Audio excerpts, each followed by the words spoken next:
Que a graça e a paz do Todo-Poderoso seja contigo e com todos os teus.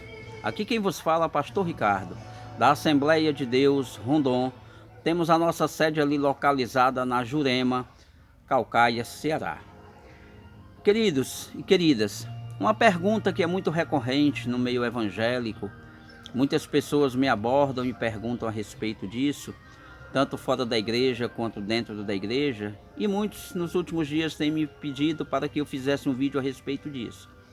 Não sou o dono da verdade, não sei tudo sobre Deus, certo?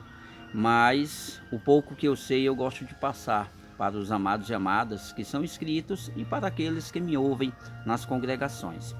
Então, a pergunta que muitos me fazem é se nós vamos ou não nos reconhecermos no céu, certo? E eu quero, através deste vídeo, espero que seja um vídeo rápido, quero responder, quero elucidar essa pergunta, certo? Esta dúvida, porque tem muitas pessoas que estão pegando um texto simples e pregando ali uma heresia, certo? Então, para que nós possamos começar a entender a resposta concernente a esta pergunta, se iremos ou não nos reconhecermos no céu, eu gostaria que você abrisse a sua Bíblia no Evangelho de Mateus, capítulo 8, versículo 11. Evangelho de Mateus, capítulo 8, versículo 11. Diz assim a poderosa palavra do Senhor: Mas eu vos digo que muitos virão do Oriente e do Ocidente, e assentar-se-ão à mesa com Abraão, Isaque e Jacó, no reino dos céus.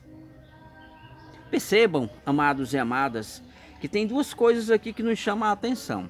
Primeiro, é que nós vamos nos assentar à mesa com Abraão, Isaque e Jacó.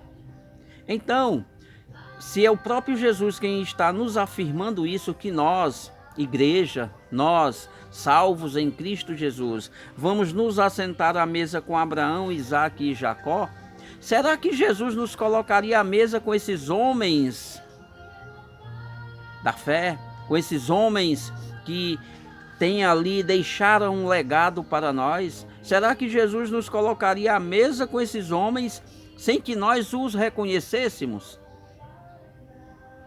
Qual seria o prazer de nós estarmos sentados à mesa com Abraão, pai da fé, com Isaque, com Jacó, e olhar para eles e ficar assim: quem é esse aí? E esse, quem é? Não, esse aqui eu não conheço não. Irmãos, não teria nenhum sentido.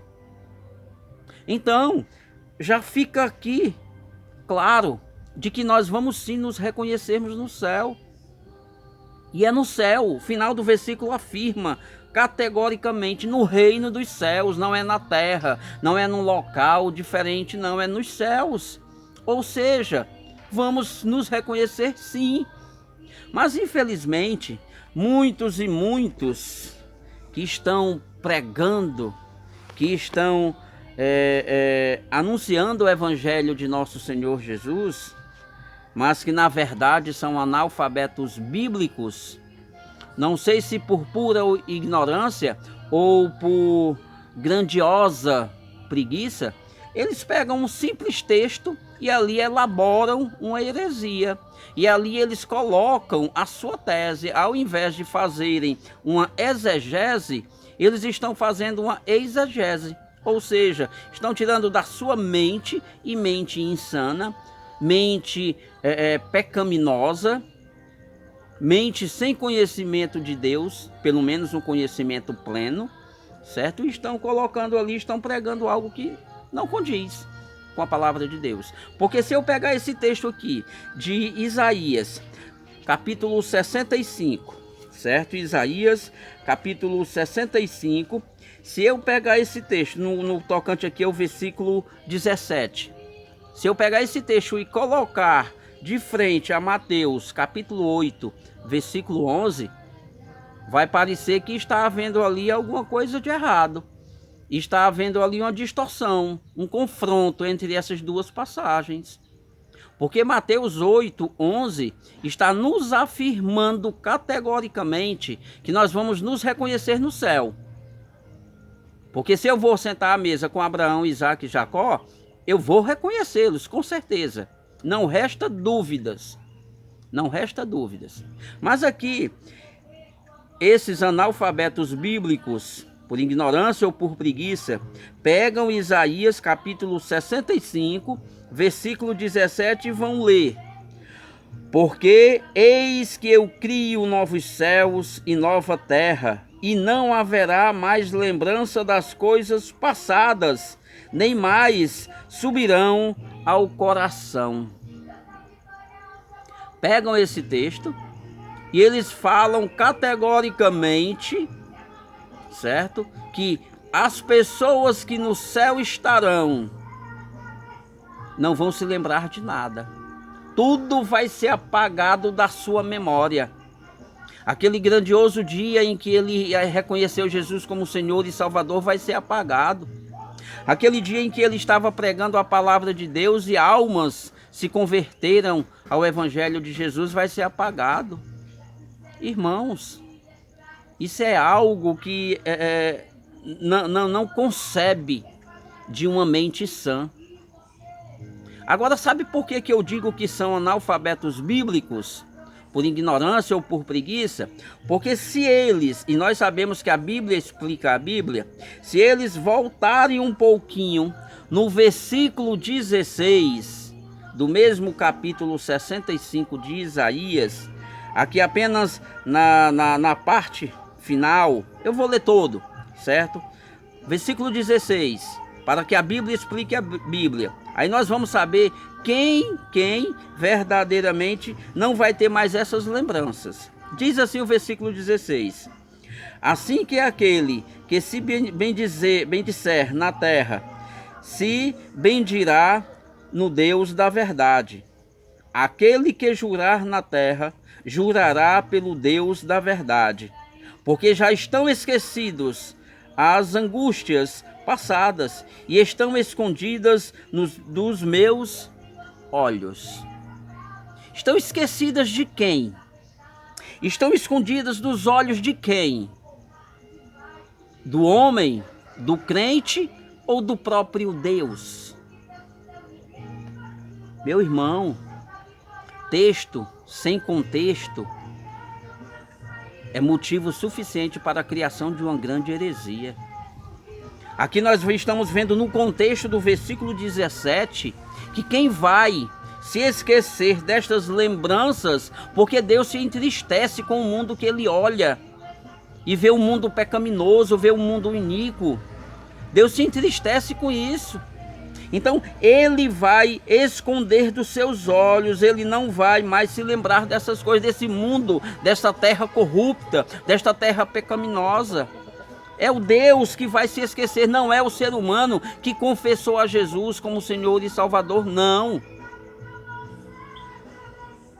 É uma coisa bastante clara também, quando nós nos reportamos ali, aquela passagem do rico e de Lázaro. O rico reconhece a Lázaro, e olha que ele está ali no local de espera. Ainda não é o lago de fogo, e ele já reconhece. E o interessante é que Abraão também o reconhece e sabe dos feitios dele aqui na terra. Tanto de Lázaro quanto do rico. Então se Lázaro, se o rico reconheceu a Lázaro, é sinal de que pós-morte nós vamos nos lembrar. Vamos nos lembrar sim, vamos nos reconhecer. Aquele que está no céu com o Todo-Poderoso, na glória eterna, vai se lembrar daquele irmão, daquela irmã que batalharam junto aqui para conquistar almas, para ganhar almas para o reino de Deus. Mas aqueles que vão para o inferno também se lembrarão de que eles estão lá porque não reconheceram a Jesus. E eles vão reconhecer uns aos outros também. Amigos de farra, amigos de crime, amigos de bebedeira, amigos de prostituição vão se reconhecer também. Tanto no céu quanto no inferno as pessoas vão se reconhecer. Agora, quando eu e você estivermos no céu, nós não vamos nos lembrar das coisas ruins aqui, daquele ente querido que deixou de ir conosco. Por quê? Porque no céu não entra tristeza, não haverá tristeza, vai ser só gozo, vai ser só alegria, certo? Uma outra coisa também interessante que vale a pena nós ressaltarmos é que quando Jesus ressuscita ali com o seu corpo glorioso, quando ele ressuscita, ele volta com aquele mesmo corpo, não mudou, não mudou. Então esse mesmo corpo nós também teremos. Se de repente nós não alcançarmos o arrebatamento e morrermos em Cristo, quando nós formos ressuscitados primeiro do que os vivos que aqui estarão, este corpo que nós temos hoje, ele vai para o céu. Só que agora glorificado, purificado. Aquele que vai para o inferno também vai. É por isso que haverá choro e ranger de dentes. É por isso que o bicho não morre, porque a mente daquela pessoa vai estar se lembrando direto, a cada fração de segundos, de tudo aquilo que ele poderia ter feito e não fez. Daquele momento em que ele recebeu o convite para aceitar Jesus como Senhor e Salvador e não aceitou, teremos lembranças, sim, nos reconheceremos, sim. 1 Tessalonicenses, capítulo 2. 1 Tessalonicenses, e aqui eu quero fechar a questão. 1 Tessalonicenses, capítulo 2, versículo 19. Vai nos dizer algo interessante. Aqui, ó. 1 Tessalonicenses, capítulo 2, versículo 19. Vamos aqui à palavra de Deus, para nós fecharmos esta questão. Diz assim, ó. Porque qual é a nossa esperança, ou gozo, ou coroa de glória? Aqui o apóstolo está fazendo uma pergunta. Porventura, não sois vós também diante de nosso Senhor Jesus Cristo em sua vinda? Percebam que o apóstolo aqui está dizendo que a nossa alegria, a nossa glória, é nós nos encontrarmos lá nos céus, quando Jesus vier. Ou no arrebatamento, ou quando já estivermos de vez mesmo no céu. A nossa alegria, a nossa glória vai ser reconhecer cada irmão que esteve aqui conosco na terra, trabalhando em prol do reino de Deus, pregando o evangelho. Versículo 20, na verdade vós sois a nossa glória e gozo, ou seja, fecha a questão. Se quando Jesus vier buscar os seus, a sua igreja, e levar para a glória, para morarmos nos céus com o Todo-Poderoso, nós vamos ter grandes alegrias. A primeira é de estarmos com Deus, de morarmos com Ele. Vai ser maravilhoso, irmãos. Mas também vamos ter uma grande alegria de nos reconhecermos lá. A palavra está clara, não resta dúvidas. Vamos sim nos reconhecer no céu. Não existe essa falácia, essa mentira, essa exegese de dizer que nós vamos nos esquecer de tudo. Não, não. Eu e você, nós vamos nos reconhecermos lá no céu e vamos nos assentar à mesa com Abraão, Isaque e Jacó. E vai ser maravilhoso. Que Deus em Cristo vos abençoe. Que Deus te abençoe ricamente a ti e a tua casa. E que eu e você possamos permanecermos firmes na fé, perseverando debaixo de chuva e de sol, de tristezas e alegrias, de dores e gozo, mas que sejamos perseverantes, para que quando nós chegarmos lá em cima, eu possa olhar nos teus olhos e dizer: meu irmão, eu te conheço. Nós trabalhamos juntos em prol do reino de Deus e é por isso que nós estamos aqui. Vai ser maravilhoso. Nós não vamos perder a nossa